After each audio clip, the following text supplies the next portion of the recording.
Hello, I'm Carol Smaldino, and welcome to The Human Climate. Our guest today is Jack Adler. First of all, I'd like to welcome you, Jack, and I feel moved to salute you, at least to thank you for having spoken to thousands and thousands and thousands of people about the Holocaust and your experience. Thank you. Jack Adler is a Holocaust survivor. He was born in Pabianica, Poland, and at the age of about 10, and the Nazis came to town. They invaded the town. He was sent to Auschwitz, Birkenau, and then to Dachau. He was liberated on May 1st, 1945. And according to you, that was just in time. Absolutely. So I'm going to ask you some questions, and then as you like, you can interrupt me, okay? Will do. Were there some years that you did not want to talk about the Holocaust? That's true. Well, I felt when my children were growing up, I didn't want to instill in them the fear I experienced and what I survived. I just didn't want to talk to them about it. And even though I was hesitant to do so, occasionally I would find in my son's room books he got from the library on the subject, the Holocaust, without telling me. Yeah. Was that lonely for you? Well, I was surprised, and yet I was appreciative of the fact that he would want to learn about my past. Mm-hmm. When was it that you told your children? Well, I started when I started to speak to students, and my son and daughter were then in high school, so they participated as part of the audience, so they learned more detailed information about my past.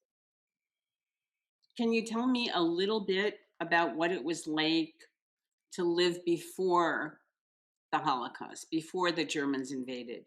Yes, as you indicate, I was born in the city of Pabianice, Poland. The population in my hometown totaled about, at the time, 42,000. The Jewish population, almost 9,000. Wow. Yeah, my immediate family numbered six. My parents, older brother, an older sister, and a younger sister, and myself. My father was one of 10 children on my grandparents' side. Wow. And they were all engaged in the textile industry, as was my dad. We were, I would describe as a middle class family, very loving, very caring family. And all went well until September 1939 when the Nazis occupied my hometown. Within hours after the occupation took place, notices were posted throughout the city by the Nazis directed towards the Jewish population, which stated in part that effective immediately, no Jewish person is allowed to step outdoors unless he or she wears two yellow stars of David attached to their clothing, one in the front, one in the back. Effective immediately, no Jewish child is allowed to attend any public schools, and all Jewish houses of worship must be shut down. There was only one synagogue in my hometown, and I remember watching the destruction of it by the Nazis and by many members of the local population, stripping it completely of its interior and converted it into a stable for horses. Oh my God. From there on, of course, there were beatings, tortures, killings on a daily basis. In February of 1940, we were moved into a ghetto in the city of Pabianice. The ghetto was an open ghetto, meaning there was no barbed wire surrounding it. However, we were instructed never to leave the ghetto, and they had Jewish police along with the German police watching the perimeter of the ghetto to make sure no one does not escape. In the ghetto, the food ration on a daily basis consisted of a slice of bread and a bowl of soup. Within months after we moved into the ghetto in Pabianice, people were dying from malnutrition, disease. We had no medical service. I lost my mother and older brother and grandfather in the ghetto of Pabianice. Around the middle of May of 1942, the Pabianice ghetto was being liquidated, and we were ordered to report to be in front of our dwellings on the 16th of May, 1942. Around noon, or maybe a little later, dozens of Nazi officers arrived and marched us all to the soccer field. In the soccer field, as we entered, we were divided into two groups. And after a while, we realized why we were divided into those two groups. In one group, you found the old, the young, and the sick, whom the Nazis viewed as useless eaters because in their eyes they cannot perform any slave labor, therefore they have no right to live. And on the other side, you found those the Nazis viewed as able-bodied men and women who could provide some slave labor for them. My little sister was taken to Group A with the young, the old, and the sick. My father, older sister, and I were in Group B.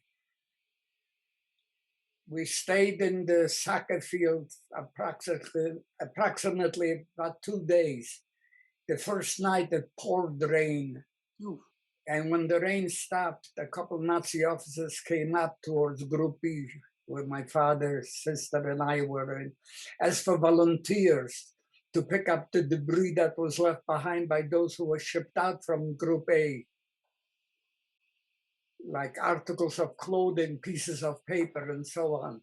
Hoping to see my little sister again, I volunteered. Each volunteer was given a baby carriage. In those days, they had those deep baby carriages. Mm-hmm. I slowly moved from Group A towards Group B, bending down, picking up pieces of paper, articles of clothing, not to attract any attention. It was very dark in the soccer field.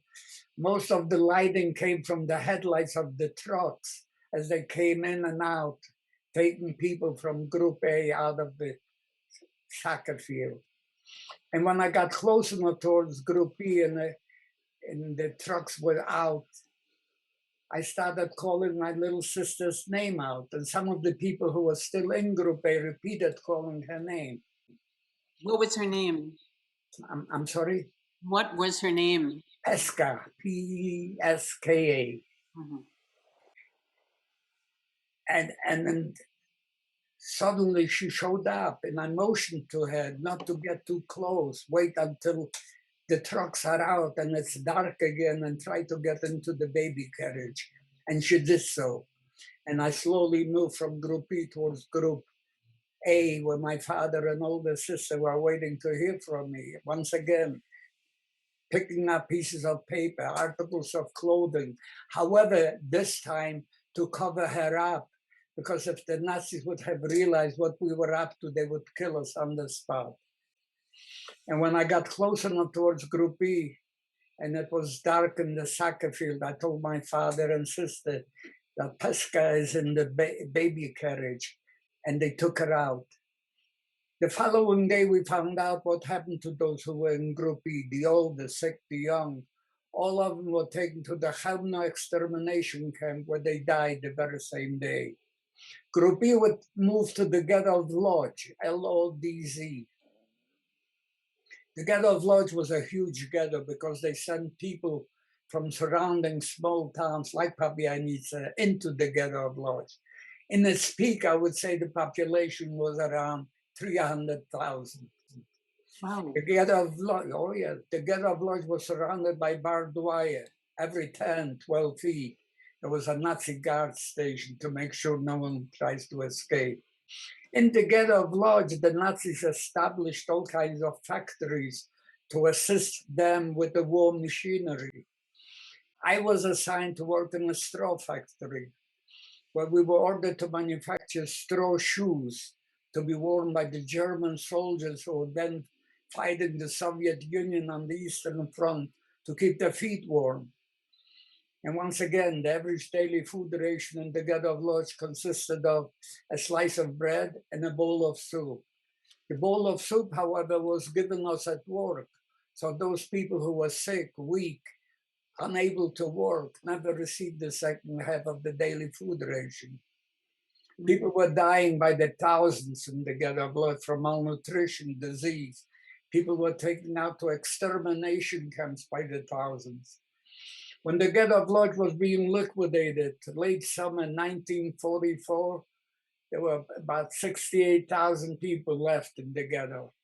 Once again, we were notified the ghetto is being liquidated. However, this time we were told to go to the railroad station. We marched to the railroad station. Once we arrived there, we were herded like sardines into cattle cars, standing room only. Once a car was filled to its maximum capacity, the doors were sealed from the outside. We traveled to an unknown destination for approximately 2 days. And when we finally arrived to that unknown destination and the doors to the boxcars were opened, we were greeted by Nazi officers and soldiers with whips and dogs shouting at us to disembark at once, line up, 5 across, men separate from women, and march forward. We were marching for a selection process, which was being conducted, we found out subsequently, by Dr. Joseph Mengele and his henchmen. When you approached Mengele and his henchmen, they looked you over. If in their eyes you look strong enough to perform slave labor, you were ordered to move to one side. And once again, the old, the sick, the young, including my little sister, were ordered to move to the other side. Those who were moved to the other side, including my baby sister, were sent directly, we found out a couple days later, to the gas chamber. The other side was moved to concentration camps. We were moved to a concentration camp from Auschwitz, Birkenau, by the name of Kaufering, Germany. My father and I were assigned to work at a construction site where the Nazis were building underground hangars for airplanes. The two of us were assigned to carry bags of cement as the cement arrived by rail from the rail to the construction site, back and forth, 12 hours a day. If you didn't move fast enough to the likings of some guards, they would beat you. One sadistic guard, what he did, he took like a broomstick, drove a nail through it. And if you didn't move fast enough to his liking, he would hit you in the neck with a pointed nail. And I still have a scar on my neck today. And if I weren't with my father, I probably would have bled to death. What my father did, he tore off a piece of paper from a bag of cement, applied his saliva and pressed it against the wound, and eventually it stopped bleeding. We remained in Kaufering. I remained in Kaufering, actually, till about March of 1944, when I was separated from my father and sent to the main camp of Dachau, Germany. The population in the Dachau camp, I would say about over 90% was non-Jewish. You could find every European nationality in Dachau, including many German people who are political prisoners, Russian POWs, and so on. However, being at the construction site I worked at was under the jurisdiction of Dachau, I continued to work there. And occasionally, as I marched to or from work, I would see my father, and all we could do is wave to each other. Each group of about 25 prisoners or so had a capo, K-A-P-O, assigned to them. A capo was like a foreman. It was his job to make sure whatever assignment was given to his group of prisoners, is being performed properly. The head of all the guards and of all the prisoners at Dachau, at the construction site, was an SS colonel. One day he called my capo in and ordered him to send him a young prisoner to keep his little office clean. Being the youngest one in the group, he picked me for the job, which was much easier than working on the construction site. All I had to do is sweep the floor in his little office, dust the furniture, the desk, file cabinets. And it was getting cold by then, and he had a wood-burning little stove. I had to make sure the fire keeps going. The first thing every day I would do as I come into his office, sit down on the floor, empty out the ashes from the wood-burning stove. And almost on a daily basis within the ashes, I would find neatly wrapped in wax paper pieces of bread, pieces of bacon. The colonel would throw in for me to find, or else he would have thrown it into the garbage. It's something that helped to survive. We marched to and from work, approximately 4 groups of 500 each, 5 across, guarded front, back, side by armed Nazi guard. The beginning of April of 1945, the Nazis allowed the International Red Cross to enter Dachau to distribute care packages to the non-Jewish prisoners. Mm-hmm. However, they had some leftover and they decided to distribute those to young Jewish prisoners. And I received one of those food packages, which I immediately opened up, took all of its contents out, put it across my belt line so no one would take anything away from me. In this package included was a bag of sugar. And this was April 1945. Even the German people had many food shortages. Sugar was one of them. So after I received the food package, we marched back to camp. One of the guards approached me, asked me, "Did you receive a package today?" I said, "Yes, sir." He said, "Do you still have the bag of sugar?" I said, "Yes, sir." When I told him I still had the sugar, he took out from his duffel bag a big slice of bread and showed it to me and said, "If you give me the sugar every day, you get a slice of bread like this." And to me, this looked like a matter to survive. I gladly turned over the sugar to him, and he gave me a slice of bread. The following day, as we marched back to work, I made sure I'm on the outside marching where the guard was guarding us, so he could see me and give me a slice of bread as promised. Mm-hmm. After marching for a while, he passed me by. I looked at him, he looks at me, and in German he says to me, "Was möchtest du haben? What do you want?" I thought maybe he didn't recognize me. So I told him, "I'm the one who gave you the bag of sugar. You promised me a slice of bread every day." And when I told him this, he took the rifle off his shoulder and with the rifle butt hit me in my rib cage and said, "Here's your bread." I barely made it to the commanding officer's office. And as I stated, the first thing I would do is sit on the floor, empty out the ashes from the wood-burning stove. And after I completed doing it, I was in so much pain, I was unable to get up.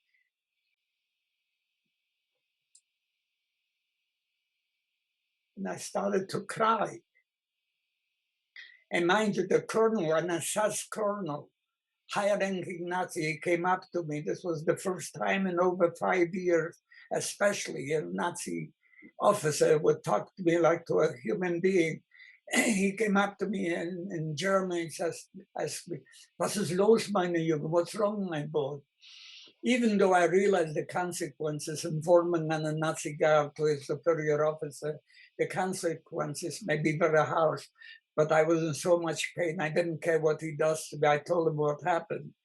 And he in turn said to me, the officer, "Tonight when we fall in, the routine was after we were done with work, before they would allow us to march back to camp, we had to fall in to be counted to make sure no one is missing, no one escaped."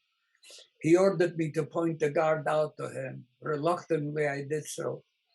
So marching back to camp, I hid in the middle of a group of 500, hoping the guard wouldn't see me. Nothing happened.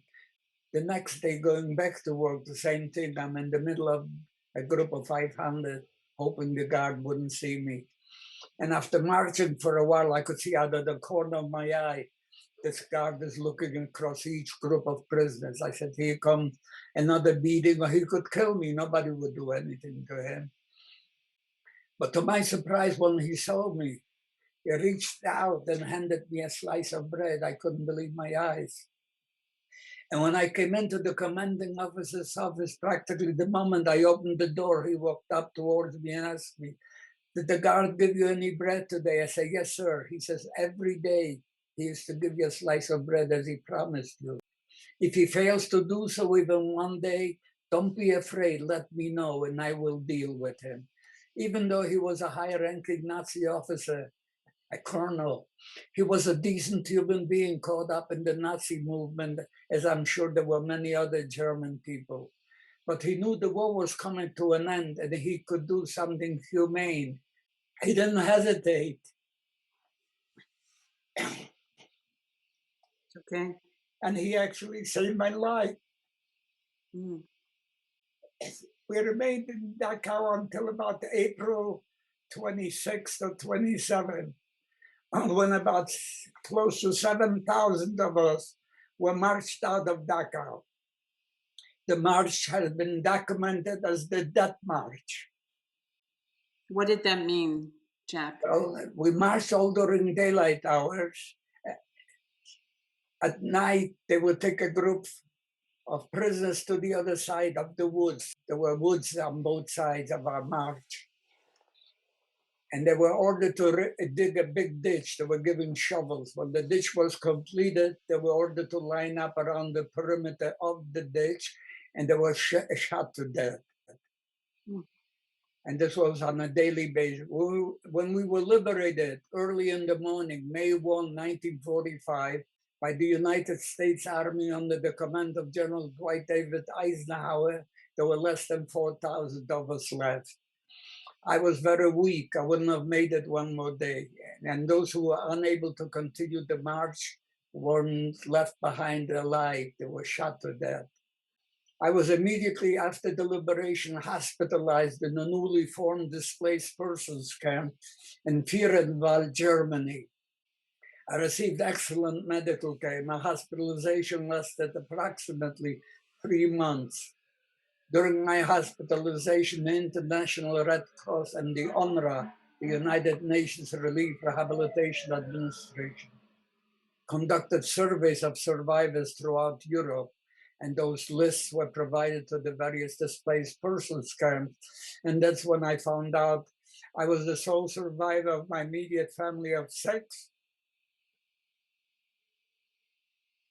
and one of 5, including of my extended family of almost 80.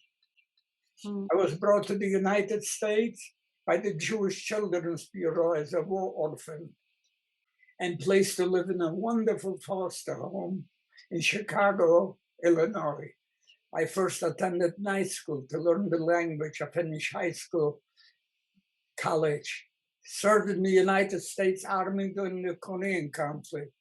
I got married. I have 2 wonderful children, a son and a daughter, 4 grandchildren, 2 great-grandchildren, one on the way, the 3rd one. So, can you just say something about how you felt inside during that whole Well, time? it's beyond human comprehension how human beings, so to speak, can have so much hate. Many of them had children of their own and kill innocent men, women, children. Some children were used for target practice. By this, what happened is many women who arrived to Auschwitz-Birkenau had little babies in their arms, but the baby was useless to the Nazis. But the mother wouldn't let go of the baby. They would tear it out from her arms and use it for target practice in front of her very eyes. That's how evil the evil was. When you say target practice, can you explain? They throw it in the air and shoot it in front of the mother's eyes. But there was a typhoid fever going on, so those who worked received like the to wear around your stomachs a warm wool, like a scarf, if you will. It was bright yellow. So one guy, a youngster who was also with the father in camp, tore it in half because we had no socks, and put it in his shoes, the wooden shoes we had. And when we came back to camp, it was very noticeable because, as I indicated, it was bright yellow, like a gold color. Mhm. So they took him aside, and the father, he said, "That's my son." He said, took him aside. He says, the father begged the officer, the Nazi, he said, "Please don't hurt my child." He said, "Don't worry, you won't see me hurt your child." So they hung the father first and the son. Oh my God. Evil of evil. And unfortunately, there's plenty of anti-Semitism around the world as I speak, more so in some places than when Hitler was in power. How do you mean? Right here in the United States, when you have leaders who don't show respect for human beings, and a leader's state, Muslims shouldn't be admitted to this country, Mexicans are murderers and rapists, it turned on the green light to every hate group around the world. And it shows to this very day. When you speak to groups, do you ever find people who say that there was no Holocaust? Those who deny the Holocaust, I tell them that the earth is flat. And that's just as factual. You know, well, I'm very disappointed that the leaders of the Jewish community don't state facts about the Jewish people. For instance, there is 7.9 billion people on this planet, 7.9 billion with a B. 2.8 billion are Christian, identified themselves. 1.6 billion are Muslim. And then those who don't, like China, they don't believe in anything. The Jewish population of the 7.9 billion equals a fifth of 1%, a little over 15 million with an M.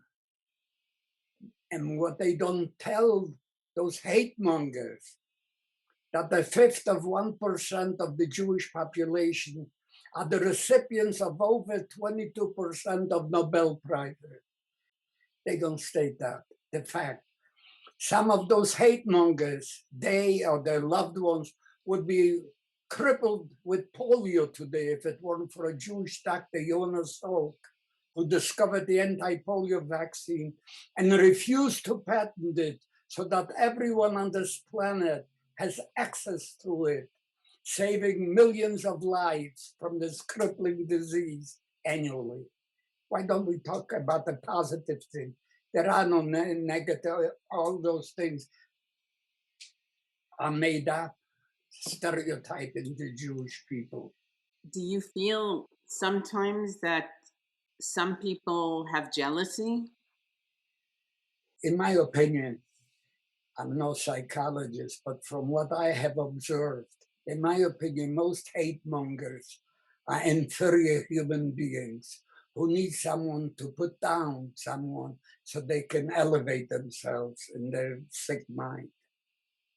Hitler himself, in my opinion, was an inferior human being. He was in the army, World War I. He only made corporal. He was a painter. He never was recognized as a painter. Can you tell me what are some of the things that helped you survive? What helped me survive primarily when I was separated from my father and sent to Dachau, the last words my father told me is, "Don't give up. This will end very soon so we can see our loved ones again." And that's what kept me going. Many people committed suicide in the camps. How did they do that?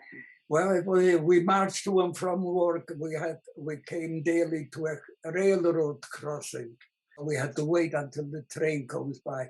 People would jump in front of the locomotives. Mm. And there were other ways they found it. In Mm. Auschwitz, when people found out what happened to those who went to the loved ones to the gas chamber, couldn't handle it. And the fencing was electrified. So all they had to do is touch the barbed wire and they would be electrocuted. And in the morning, you could see people hanging around the fence. I wanted to talk to you about something that happened today. I was looking at the news and I was reading about a school district in Texas where one of the leaders told the teachers that if the teachers are going to teach a book about the Holocaust, they have to teach opposing opinions. And what is the opposing opinion? Exactly. I believe I'm 100%, 101% for freedom of speech. Those who deny the Holocaust and those who are hate mongers, racists, bigots, abuse the freedom of speech. It has nothing to do with freedom of speech as intended in our Constitution. They abuse the freedom of speech by spreading hate towards other human beings. I'm very struck that that you seem to care about everyone, that you don't just seem to care about Jews. Well, there is, as I said, there's 7.9 billion of us on this planet. All 7.9 billion, no matter where we live, no matter how we pray or we don't pray at all, and no matter what color our skin, all 7.9 billion belong to one race, the human race. And therefore, no group of people has a monopoly on good or bad. Beautifully said. Are you still speaking to groups? Yes, well, of course, with this pandemic, I do sometimes Zooming like this, but hopefully I'm told and being reassured, even though I'm around 93 years of age, pretty soon I'll go back to the schools. Do you find it different to speak to students than you do to grown-ups? Not really. The message is the same. And I found sometimes I find the youngsters more into it than adults. So is there any last thing you'd like to say before we stop? You know, humanity as a whole is destroying each other daily around the world. And they will continue to do so until humanity as a whole will allow itself to be guided daily by the golden rule. Do unto others as you like them to do unto you. You don't have to love or like everyone, just respect them the way you like to be respected. And this should be promoted daily by religious groups, political groups, economic groups on a daily basis, in schools and so on. Well, I think it's a beautiful thing that you've lived through all of this and you still have the capacity to love and to give. And I want to thank you for giving today. Thank you for inviting me. It was my pleasure. Okay, so we'll wrap up. And again, I'm glad it was your pleasure and my pleasure. Okay. Thank you.